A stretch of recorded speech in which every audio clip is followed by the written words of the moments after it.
It's amazing to see how many people have actually started to come here.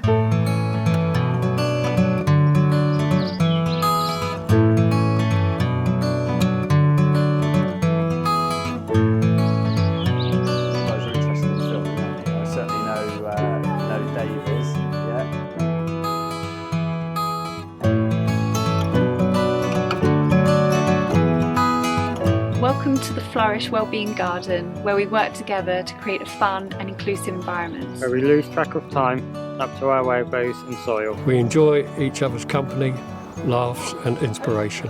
A place where we find satisfaction in being part of a thriving, successful market garden. And enjoy looking back at all we've achieved at the end of the day.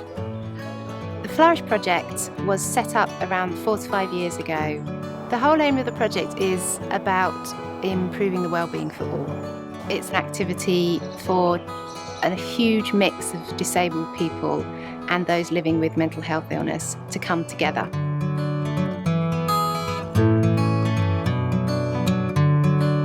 Some people, when they start, have very low self-esteem, very low confidence, and a lot of the time are very socially isolated. So I think one of the key things to the gardens is not only providing some activity and a meaningful activity, it's also providing the community. I had a brain tumour that burst, and it's left me with a lot of difficulties. And you find yourself becoming really isolated because you're no longer able to work. And social services suggested I came here, and I sort of thought, no, I'm not going to like this. But coming here, it's a day which I really enjoy. I look forward to it every week.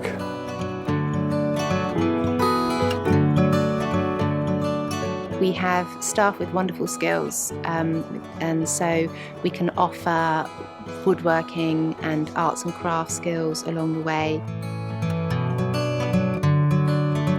We bring in workshop facilitators when we would like to do something different. My name's Vicky and I run a social enterprise called Food for a Change.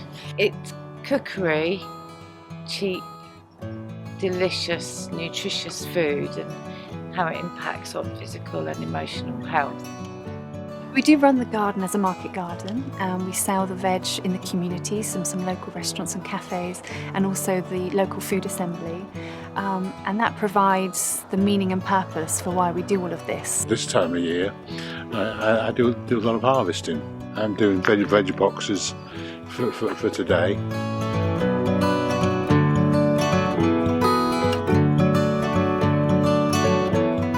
It's really given me a sense of purpose and feeling as well. Being outside makes me feel very happy. We learn skills, how to work in a team, how to work with others, and how to work with a community. Do my own things, yeah. How does that make you feel, Matthew, when you're doing it all on your own and it's all going well? I feel I'm happy. Yeah, happy, yeah. I feel like I can come in, do a very good job, to the best of my abilities, and get that job done perfectly. And always know that I can go home proud. It's a shared task. You know, there's no people judging you. It's very relaxing. They don't put any pressure on you. You can do what you want, which is quite nice. About a year ago, I led a group laying the path down, and we all got on. We just cracked on and did it. Anyone else for me?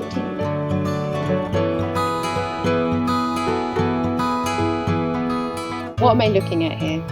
You're looking at someone's idea at the end of the day, and then a lot of hard work. Keith suggested to Anna, can we have a fire pit? And then Anna said, why not? And then we got the whole team into it. I've created something from nothing, and that's made the difference. Wonderful. No matter how big or how small it is, Yeah. it's just about that thing, that getting every step in the right position. Yeah. My idea was making the hugel beds. Oh wow! And the hugel beds have been made. Yeah. Over there, behind us. Yes. And I feel a sense of immense pride that it's actually happened.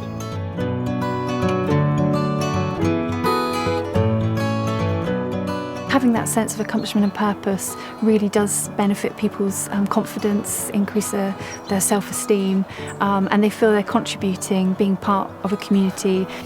Many of the people have gone on to volunteer, some to get employment, so it's sort of a catalyst for moving on and doing other things and living a life that they really value and enjoy.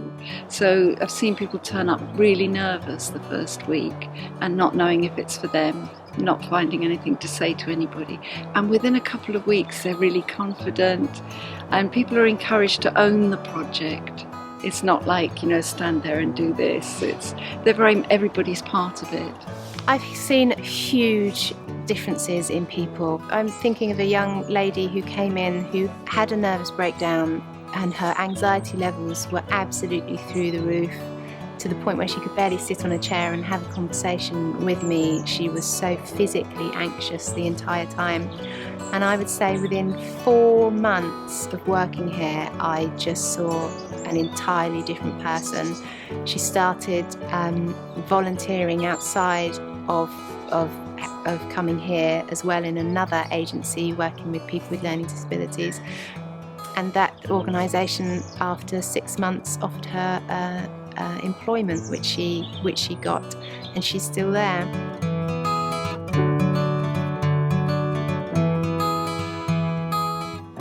So I'm Steve, I'm Deputy Site Manager at Holton Lee.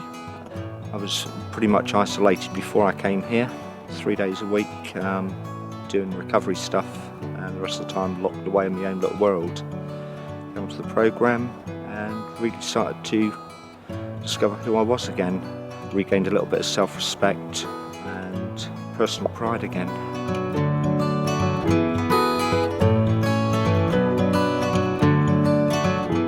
Social forestry provides another natural environment for people to work in, which again is very good for wellbeing, being out in the woods, and to develop new crafts and activities, so green woodworking, and again that's got potential for a social enterprise project. We found that there are a lot more people now with very complex and diverse needs, and we'd really benefit from an occupational therapist, someone that could help us to assess all those needs, as you know, we want more and more people to be able to access it. We do need a bit more responsibility. It'll help us be even more independent. I'd really like our service users to be able to choose that on a Monday they can work in the gardens doing the horticulture, but on a Wednesday they'd like to be out in the forest, and maybe on a Friday they'd like to be cooking. I've come a long way from when I first started here. And it's thanks to all the staff and volunteers. It's just a magical place and a magical programme.